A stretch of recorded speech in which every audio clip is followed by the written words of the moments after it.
अस्सलाम वालेकुम नमस्कार। आशा करुच्ची आपण मैंने समस्ते भले थे। आपण मैंने समस्ते जानी थे सोशल टॉक प्रकाश नायक को। आज तांकर किसी वीडियो मु देखैबी आपन को तापर आम आगु को कथा बा शेष जाए वीडियोटी देखिए आपण मानकर मतामत निश्चिंत देबे। कन्वर्टेड क्रिश्चियन वाला कहले कि आमे गोहत्या करिवो जेतु आमे कन्वर्टेड हे जाई भावंतु सेमानक साहस को मानना पे पड़िबो। एबे रिसेंटली हमर रायगढ़ जिल्लार विषम कटक अंचलर दुर्गी पंचायत बोली गोटे जगह रे 4 जण कन्वर्टेड क्रिश्चियन गोटे गोमाता को काटी दैछन्ती मारी दैछन्ती। ताको काटुवा समय स्थानीय अंचल युवक माने धरिले ताको नेकी थाना रे दैछन्ती गोमाता को नेकी तापरे से माने फेरार हैछन्ती। पुलिस तो इन्वेस्टिगेशन करूछ एफआईआर दिया हैछि। ए घटना ऊपर मो मनर किछि प्रश्न आसिला कि जो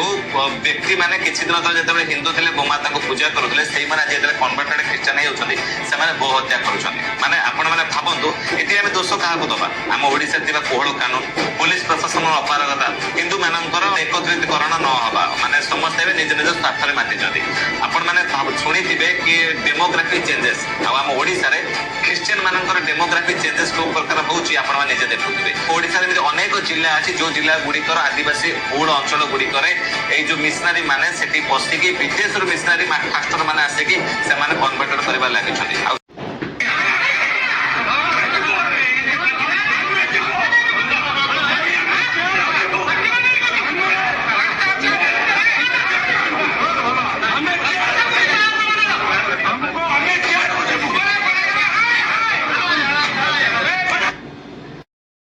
आपण मैंने तो समस्ते देखिले वीडियोटी वीडियो आप देखिथे रायगढ़ रे जो विषम कटक थाना अंतर्गत जहाँ होता आप समस्ते जानते कौटे ख्रीस्टान भाई 2 जण गाई काटुले जहाँ भी है आपण मैंने समस्ते देखिले। ये जो प्रकाश नायक कहते ये सब कानून प्रशासन कोहलता जोगुरु होउची। भाई ये कानून प्रशासन कहा अंडर रे अच्छी किए चलाउची या ऊपर किए बसी। आ द्वितीय कथा जो मो भाई कहूँ हिंदू मानकर एकता न हबा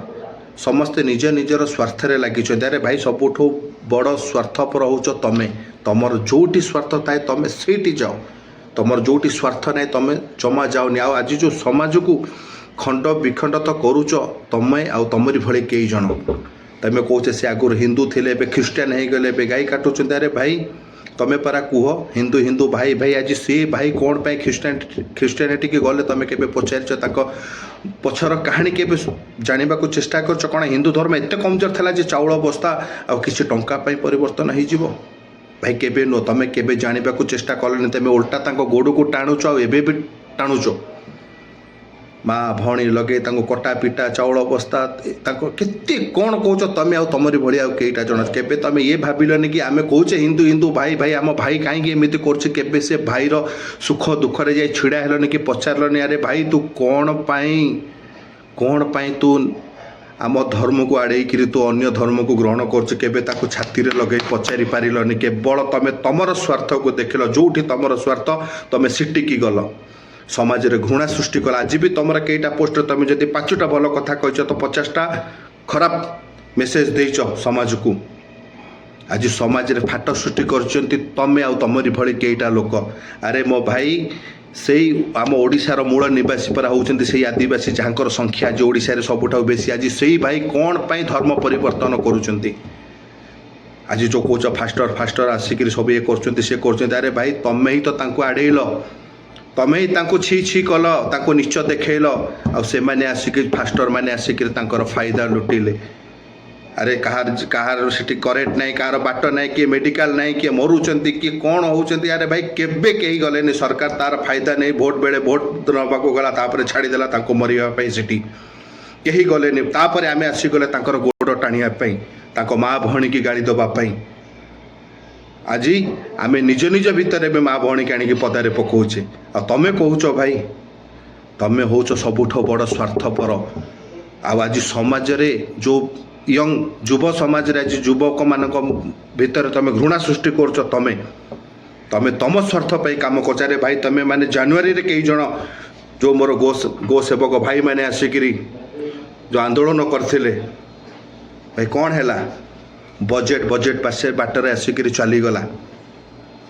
अरे जो विधायक आसते किए एवं जाए किए आवाज उठेलानी ता विषय कौन पाई गो सुरक्षा आईन पास है ना कौन पाई कई जन प्रश्न करुच जो मैंने सेठी थेल ତମେ କେବଳ ଏଇ ଗରିବ ଲୋକଙ୍କ ମାନଙ୍କ ଉପରେ ଟର୍ଚର କରିବା ଜାଣିଛ ନିଜର ଗୋଟାଏ ଗୋଟାଏ ଷଡ଼ଯନ୍ତ୍ରକାରୀ ତମେ ଗୋଟାଏ ଗୋଟାଏ ଷଡ଼ଯନ୍ତ୍ର ରଚୁଛ ଏଠି ଆମକୁ ବେଉକୁଫ ବନଉଛ ଆମକୁ ପାଗଳ ଆମକୁ ମୂର୍ଖ ଭାବୁଛ ଭାଇ ମୁଁ ମୁସଲମାନ ହେଇ କହୁଛି ମୁଁ ଜାଣିଛି କେଇଟା ଲୋକ ମୋତେ ଆଜି ଗାଳି ଦେବେ କିନ୍ତୁ ଏଇ ହେଉଛି ସତ୍ୟତା ଏମାନେ ହେଉଛନ୍ତି ଗୋଟାଏ ଗୋଟାଏ ବଡ଼ ଷଡ଼ଯନ୍ତ୍ରକାରୀ ଏମାନଙ୍କର ଦେଖେଇବାର ଗୋଟାଏ ଆଉ କରିବାର ଗୋଟାଏ ଥାଏ ଭାଇ ଆଜି ଯାଏ ଚୁପ୍ ହେଇକିରି ବସୁଛନ୍ତି କ'ଣ ପାଇଁ ବସୁଛନ୍ତି ଭାଇ କ'ଣ ପାଇଁ ଯଦି ଥରେ ସେ ଗୋ ସୁରକ୍ଷା ଆଇନ ଚାଲି ଆସିବ ତାହେଲେ ଇଏ ସମସ୍ତେ ଦବିଯିବେ ସେ ମୁସଲମାନ ହଉ ସେ ଖ୍ରୀଷ୍ଟିଆନ ହଉ ସେ ଯିଏ ବି ହଉ ତା ଭିତରେ ଯେଉଁମାନେ ବି ଇନଭଲ୍ଭ ଅଛନ୍ତି ସେଥିରେ ମୁସଲମାନ ବି ଇନଭଲ୍ଭ ଅଛି ସେଥିରେ ହିନ୍ଦୁ ବି ଇନଭଲ୍ଭ ଅଛନ୍ତି ସେଥିରେ ଖ୍ରୀଷ୍ଟିଆନ ବି ଇନଭଲ୍ଭ ଅଛନ୍ତି ସମସ୍ତେ ସାଇଜ୍ ହେଇଯିବେ ଯେଉଁ ଏନର୍ଜିଟା ତୁମେ ଆଜି ଥାନାରେ ଦେଖାଉଛ ସେଇ ଏନର୍ଜିଟା ଦେଖାଅ ପୁଣି ଆନ୍ଦୋଳନ କର କ'ଣ ପାଇଁ ଫେବୃଆରୀରେ ଆସିବାର ଥିଲା ଆସିଲା ନାହିଁ ଭାଇ କୁଆଡ଼େ ଗଲ ସମସ୍ତେ ସେତେବେଳେ ଯେଉଁ ଛିଡ଼ା ହେଇଥିଲେ କୁଆଡ଼େ ଗଲେ ଏବେ ତ କାହାରି ଗୋଟାଏ ଭିଡ଼ିଓ ଆସୁନି ଏ ବିଷୟରେ କ'ଣ ପାଇଁ ଆସୁନି କ'ଣ ନେଇଛ ଭିତରିଆ ଜବାବ ଦିଅ କ'ଣ ଷଡ଼ଯନ୍ତ୍ର କରୁଛ ଓଡ଼ିଶାବାସୀଙ୍କ ପଛରେ ସେଟାର ଜବାବ ଦିଅ ଭାଇ ମୁଁ ଏସବୁ କହିନା ଏଠି ହିନ୍ଦୁ ମୁସଲମାନ କି ଖ୍ରୀଷ୍ଟିଆନ କରିବାକୁ ଆସିନି ଆଉ ସେଇମାନେ ହିଁ କରୁଛନ୍ତି ଆଉ ଯେଉଁ ଭାଇମାନେ ନିଜ ନିଜ ଭିତରେ ସୋଦାସୋଦି ତାଙ୍କୁ କରୁଛ ନା ସେ ବି ବନ୍ଦ କରିଦିଅ ସେ ତୁମକୁ କମେଣ୍ଟ କରିବା ବନ୍ଦ କରିଦିଅନ୍ତୁ ତମେ ତାଙ୍କୁ କମେଣ୍ଟ କରିବା ବନ୍ଦ କରିଦିଅ ନିଜ ନିଜ ଭିତରେ ଲଢ଼ନି ତମରି ଫାଇଦା ଉଠେଇ ଏମାନେ ଷଡ଼ଯନ୍ତ୍ର କରୁଛନ୍ତି ଆମକୁ ତଇ ତଳାନ୍ତ କରିବା ପାଇଁ ଏହା ହିଁ ହେଉଛି ସତ୍ୟ ଯିଏ ମୋତେ ବୁଝିବା କଥା ବୁଝିବ ଯିଏ ଗାଳି ଦେବା କଥା ଦିଅ ବିନ୍ଦାସ ଦିଅ କିନ୍ତୁ ମୁଁ ସତ ହିଁ କହିବି ଏମାନେ କେବଳ ଆମ ଭିତରେ